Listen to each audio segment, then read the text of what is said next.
Nate, what's going on over here? You look a little lost and confused.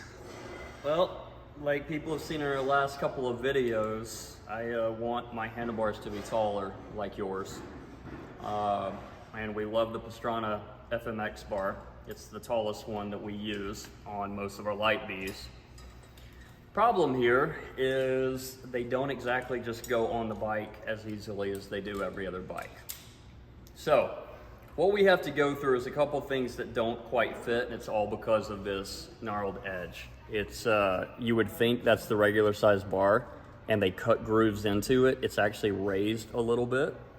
So unfortunately, it will not go in on the normal fitting. This thing is completely loose. I have loosened everything. I can move it, and this still will not go through because there's a metal ring on the inside that won't fit. Now, if I do the other side of the bar, it'll go in. That's the throttle side. I need the non-throttle side to go in, and it just won't fit at all. So we got a couple things we have to do. One, we have to take that ring out and potentially modify it or cut it so that it will fit. And then I also have to do the same thing with the grip. So this is the left-hand grip. On the throttle side, goes in well enough, really tight. Oh man. So the fact that it will barely go on that means it won't go on this at all. No. It's completely stuck. So the inner diameter of this is too small. Yeah, and these are lock-on grips, which is new for the Surron. The Light B does not have lock-on grips like this. Yeah. So that is a word of warning to customers that would normally upgrade their bars. If you're gonna go with like ProTaper or Renthals, they will not fit very easily. The ones that will fit are the ODIs. And the ODIs fit, hold that for me, because the knurls are much smaller. So although it's still tight, it will go in. So I would rather do the ProTapers because one, I've already scratched them trying to figure this out. So I'm gonna put them on my bike. You break it, you buy it. Yeah, let's. They also match really well. Look at that yellow. It's like it was meant to be on there, true. Right? It matches perfectly. Maybe I shouldn't have put blue wheels on my bike. Either way, we are going to get to sawing and hacking and pulling out the power tools, and we're gonna make this work. All to put handlebars on my Ultra B. It's a little bit annoying. If you don't want to go through this much pain, get the ODI podium flight bars instead. You can cut out some of what we're about to do. Yeah, and they are very similar in height, right? Yes. We looked up the specs, we've kind of compared them. They're nearly identical bars. So they're a little bit narrower. Maybe that matters to people that are not quite 6 feet tall, if you don't want your hands out quite as wide. Otherwise, this is a good choice for the Ultra B. Yep, and the dimensions can be found on our website. Okay, so on the light switch, the left-hand control, there's the inner ring. I just removed the set screw that holds it in. So now this ring is the problem of why our handlebars will not go on the bike. It is just simply too small. So what are we gonna do with that? Oh my gosh, look how he's a huge difference. Yep. We are going to use a saw, and we're gonna cut a groove in this thing so that we can slide our handlebars on, because once this is in, we can put the set screw right back into the mechanism. So try it on ODIs just to see. So it does easily. Okay. So if you don't have a way to cut this ring, definitely buy the ODI bars, because if you're going to do ProTapers or Renthals, you have to cut this ring. When we cut it, we're going to cut it probably 90 degrees to the set screw. Yeah, set screw's on this side. I don't want to get close to that, so we'll just cut a slit in it so that we can spread it apart a little bit, and then we will attach it right back to the bike.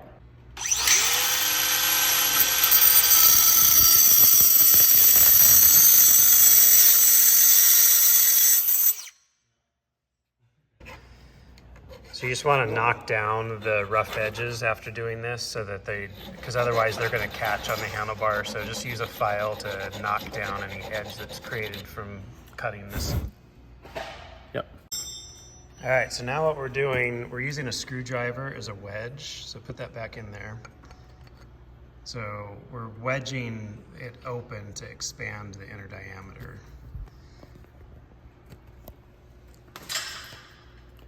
Yeah, so it's still obviously very tight. I don't care that I scratch my handlebars here because it's under the grip. Wow. There we go. Okay, so I'm on.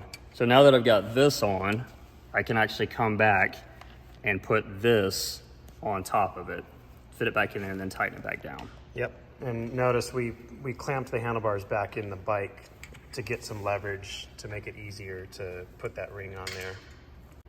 So make sure you got the set screw aligned with the hole. It's gonna be tricky. The set screw has aligned with the hole and you can't exactly see it very well as you're putting it in, so just one thing to be aware of when you're doing this. So we take the screw all the way out of the lock-on grip. It's required to get it over the knurling. Once again, if you have an ODI handlebar, you won't have to go through this much trouble because the knurls are not raised like they are in Renthal and ProTaper. And you need leverage, so put the handlebars back onto the bike. So what I originally thought was just easily gonna go on because the first couple of inches does. When it gets about halfway, it gets so tight that it's really hard to make it go any further. I can't even spin it. So what we did on my bike is we put a new grip on this side and did not use the lock-on grip because this was a problem. I only made it halfway through. Okay. So you got two options. You could use some kind of hammer and force that on, and then it's going to be incredibly difficult to get back off someday, or you can put a new grip on here that's not a lock-on grip. Oh man, should we be scared? I don't know if this is the right decision. I've elected to hammer my grip on. Well, let's see if it works. Which means I'll probably never get this off again. So what happened when we did my bike is it got about halfway on and it got stuck, and we actually cut it off with a grinder.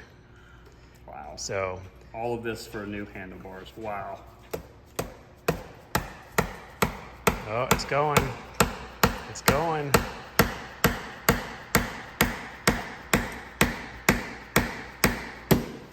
There we go.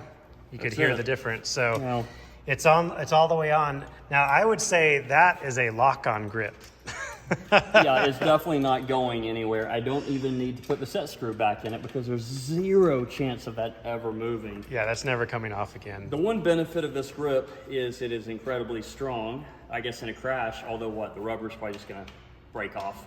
Yep. And get ground down, and then you're gonna have an ugly grip. But so someday when you want to take this off, you're probably gonna end up taking a cutting tool and cutting it to get it off. That is just crazy. So here's option 2. Instead of taking your OEM locking grip, just put a brand new black grip on. It looks almost identical to the Surron grip and will match the other side. Then you don't have to deal with this issue. It's not gonna be as easy. Brecken, our pro mechanic, he's got a donut in one hand. This is how you get a spring off the kickstand, because it's very hard to do. But look at that technique. Where's this full tap? Yeah, sit on the ground and put your foot on the face. Yep, muscle it. That's the fastest I've ever seen one of those springs come off. Half a donut gone while you're at it. Yep. All right. Okay, so step number 1 was getting the light control on. Then we hammered on the grip, and then it's pretty easy to put the brakes on because you can put them into place. But 1, 2, 3, left side is done. Now we're going to move on to the right side. We're not quite done yet. There's still one issue with the Ultra B, I guess I'll call it, that we're not too happy about, and we'll show you that in a minute. Assembling the throttle side, remember that this control goes on before your throttle.